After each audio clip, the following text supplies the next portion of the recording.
If you're currently waiting for attestation letter before you are able to apply for your study permit for those that are particularly apply for colleges, then instead of just waiting around and just hoping that the provinces come up with something or a platform and all that to get attestation letter. So there are a few things I've kind of thought of that you should be doing at the moment. As of now, as of the day that this video is being filmed, provinces have no province in Canada have actually come up and say this is the way or this is the platform that you're going to use to apply for attestation letters. So we are all still waiting for them to come up with a plan. But I've come up with 5 things that you should do or you should be doing at the moment, while waiting for the attestation letter to be sorted out. So this will apply for those that already, you've already gotten admission, you're just waiting for, maybe you already have your proof of fund ready and, a lot of other documents for visa application ready. We're kind of waiting for the attestation letter. This video is for you. For those that are planning to apply for admission, maybe for fall start date, this is definitely going to be the video for you so that you can know the way to plan as well. The first suggestion I will have is you review the major reasons why visa gets denied. Okay, so this is going to be the time for intense research because, you may see, more refusals coming up, in the coming months. So it's better to make sure when you submit your application, it's the best way possible is that you just do it once and then get out of the way, but you can't tell, no agent can ever promise you that, when they do your application for you, it's going to be 100% correct. So what does it mean when we say, or why do I say review the major reasons why study permit get denied? Because when you review, there are a lot of reasons, but I've kind of grouped them into 5 major reasons. So if you know the reasons why visa get denied, then one of the things that you can do is to actually try to avoid some of those mistakes. You want those mistakes not to come up in your visa application. So there are some reasons why visa actually gets denied. Okay, the number one reason is going to be insufficient funds, and I've talked about this in a whole lot of probably 5-6 videos about how to go about a fund. So learn more and more about all of those things, and I've talked about 10 things to avoid in your proof of fund. I just posted that, so do wait to review that, learn more about the things that you should not do, that probably puts your visa application at risk. Okay, so try to review. I'll just talk about that in some of the next step.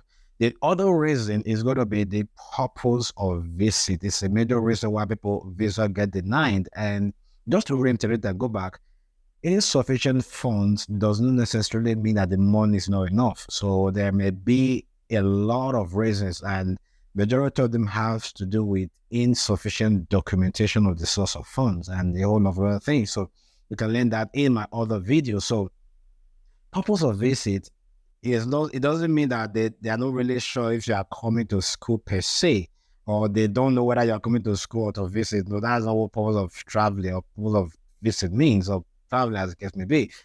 What this means is that you have not demonstrated to IRS, especially in a letter of explanation, that the program that you are applying for relates to your profile. It relates to your current work experience. Let's give an instance. You graduated about 10 years ago. You have a bachelor's degree in biochemistry and you have first class or even have second class upper. And now, after about 8 years of working, as a sales supervisor in a company, now you want to go do a master's in biochemistry, and they'll be like, why is this person going to do master's after such a long time? So you have to do a lot of work, try to convince them that this particular program, I need it, okay? And I usually give a rule of thumb is to look at the last 5 years of your life, or the things you'll be doing in the last 5 years. I kind of think about what are some of the things that what program can I apply for now, that will relate to, what I'm going to be, what program will I apply for now that will help me do what I'm currently doing better. So all of those things. So, if you've already gotten admission and that's the admission you want to use, fine. But do a very good job to really convince them that this course is very important to me. This course is important for my career. I have a future plan. These are some of the courses I'll be offering in the program. And I know that these courses will help me, do this particular job better. So it has to be very convincing. Just say I have the passion for it. It doesn't just work, So it's not just about passion. It's about logical reasoning. Okay. The other reason why application get denied is if you don't declare any previous denial. Okay, so sometimes maybe you've gotten US or UK refuser in your past application. Make sure you declare that because they might deny you and say you did not show that you were previously rejected either US or Canada visa. So take notice of those things. Another one has to be to do with family ties, right? So family ties means you don't have something sufficient to bring you back, okay? But people have told me or asked several times, what about in a scenario where I don't have a landed property, I don't have a house, and, so in cases like that, if you have a job, you can, build your story around your job that when I graduate and come back, yeah, I'm going to be doing this job with a higher position, and this is the plan I have when I return back to my home country. That alone is a strong tie. So that has to be very, very strong.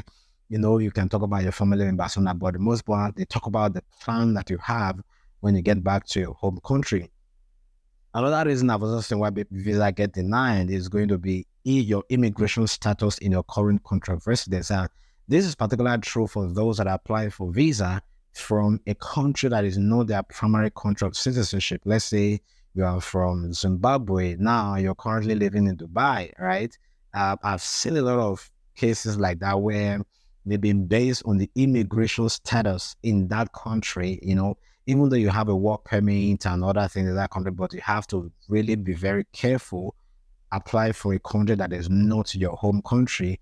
You have to be able to justify to IRS and say why you're leaving that country to Canada and why, from there moving to your home country, right? So they kind of think about, if this person did not move from this, they are calling it back to their home country and they're moving to Canada directly, then something is fishy, right? So you have to try to explain all of those things. And if possible, just apply from your home country, to be honest, to avoid all of this stress. Just go back to your home country, apply from there, and then, you don't have to be there all through the period. You can do your admission, maybe when it's time for the visa application. Just to fulfill all righteousness, and then you can build your story around applying from your home country. So that's why I always emphasize that when you apply for a course, it's always important to know the story you're going to tell before doing that, okay? So the second thing I would suggest is really time to review your proof of funds. Very important, okay? You're going to ask yourself some questions as regards your proof of funds. Number one, have I calculated the amount that I need correctly?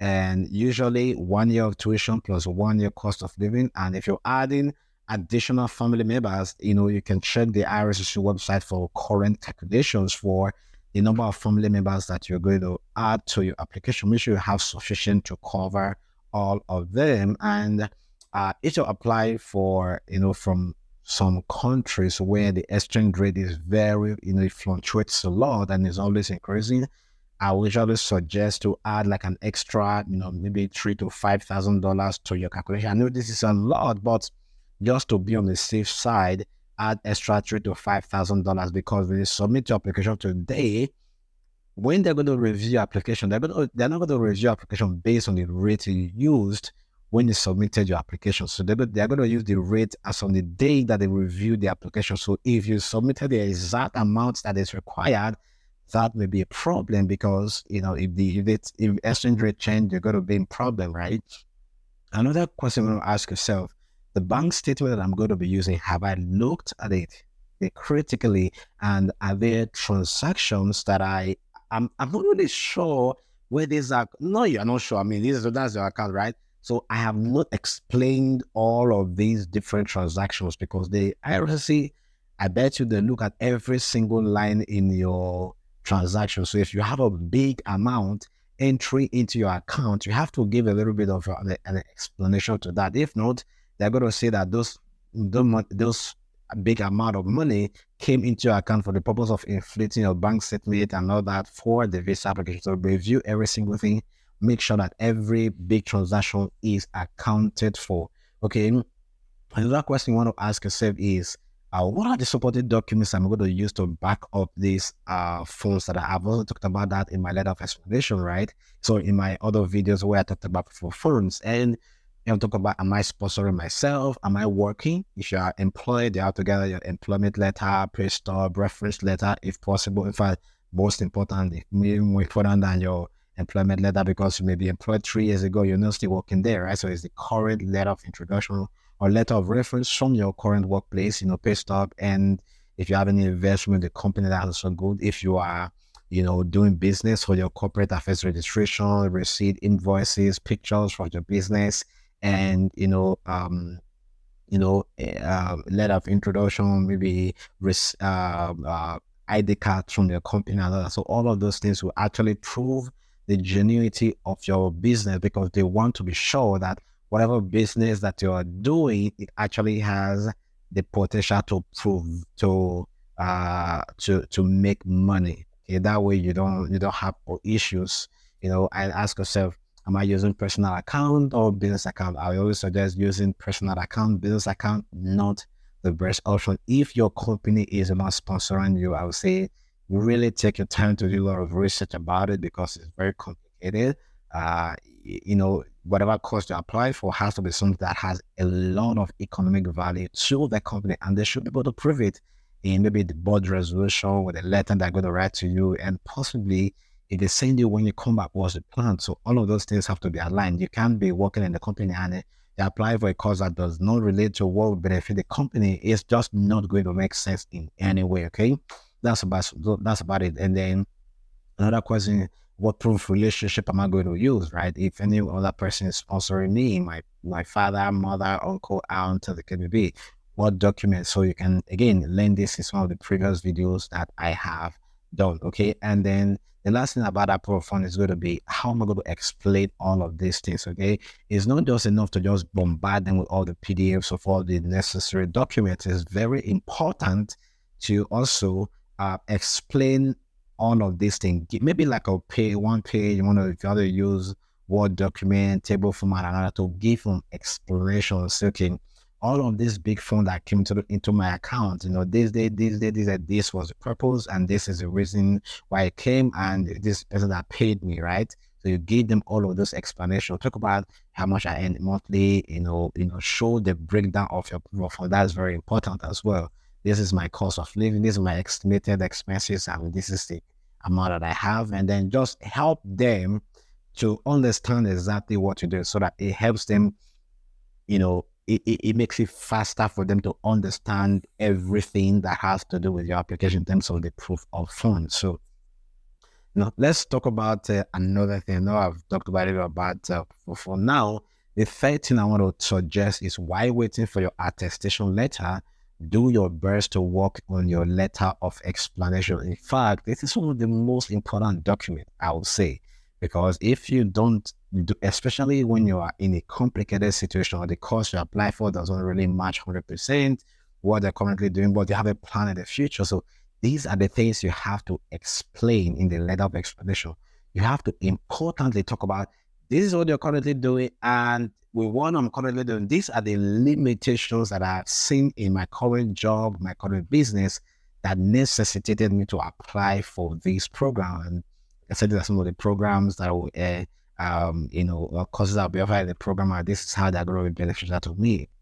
In fact, I've done a lot of videos about how you can go about your letter of explanation. So definitely check that out, and watch them, write it over and over again, get samples online, right? If you go online, you can see a lot of different samples for letter of explanation that can also guide you.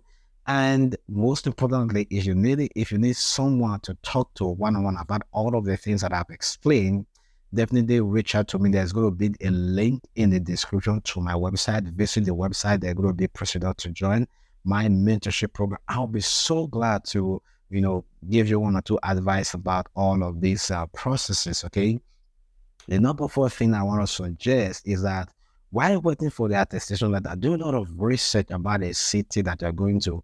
If you're going to, Edmonton or Calgary or Brampton or Toronto or Ottawa or Vancouver or Canada, all of these different cities, right? St. John's, in Newfoundland, or so. I would say do a lot of research about the city. What are the job opportunities that are available in that city? What is the economics like in that city? Do people live when they finish study in that particular city to other city? That will help to prepare your mindset to know what you should do. I know some people thinking, oh, I don't want to be doing it. When I get to Canada, I will figure out all of those things. Well, it's up to you, right? If you don't do it, it's not really compulsory, but you may be at an advantage if you know exactly what is going to be waiting for you there. Okay. The fifth thing I want to talk about is make sure you do a research on the PRO, the route to the permanent residency that you will have after graduation. So sometimes it's not just about let me get there. When I get there, I'll figure it out. I know it works for a lot of people, but it wouldn't hurt if you still take a time to review. We're going to be doing provincial nomination. The province, do they have good provincial nomination? We're going to be applied through the federal skilled worker, Canadian experience class, through the trades, and all of these different ones. But the one is doesn't mean that the one you're thinking now is still going to be the exact same routes that they're going to be using to apply for PR. A lot of things might change in the future, but it just helps you to prepare your mind in terms of thinking about what are the options available to you and what do you need to do to get to that point. Read all the admission, all the requirements, and make sure it's something you can envisage that when you graduate and get your work permit, you will be able to do that. And when you do that, all of these things, and when the attestation letter is available, shoot for your visa application. You're already well prepared. There's no when and I'll say, oh, attestation letter is not ready, then you're not writing your letter of explanation like 2 days. No, take your time, even though it takes you like a week, to write a very good letter of explanation and all that. Take your time, write it over and over again, review it, tell your friends, give your friends. I mean, not everybody may want to give this to their friends to read because for the most part, you're not even telling your friends that you're doing this kind of that thing. So I can understand that. But if you have family members that are aware, let them read it and ask them, is this logical, right? Is there anything that is not clear? Is there anything I can improve on? Do that, you have the best opportunity. Work on your letter of explanation, work on your proof of funds, and you should be good. And that's what will be about it for this video. If you haven't liked this video, do it to hit that like button. It's going to help YouTube algorithm recommend this video to other people. And I want to ask you, put in the comment section, which state are you now in your application? And just put in the school and the name of the college that you've applied to in the comment section. There may be a few people that apply to the same school that are also waiting for attestation, and then both of you can connect, and then I can tell. That's another thing that I can tell.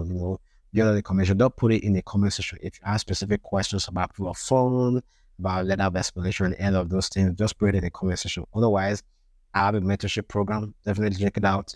There's going to be a link in the description. Check it out, and I'll be glad to help you. Thank you so much for watching this video. I'll see you in the next video. Don't forget to subscribe and share. See you. Take care. Cheers.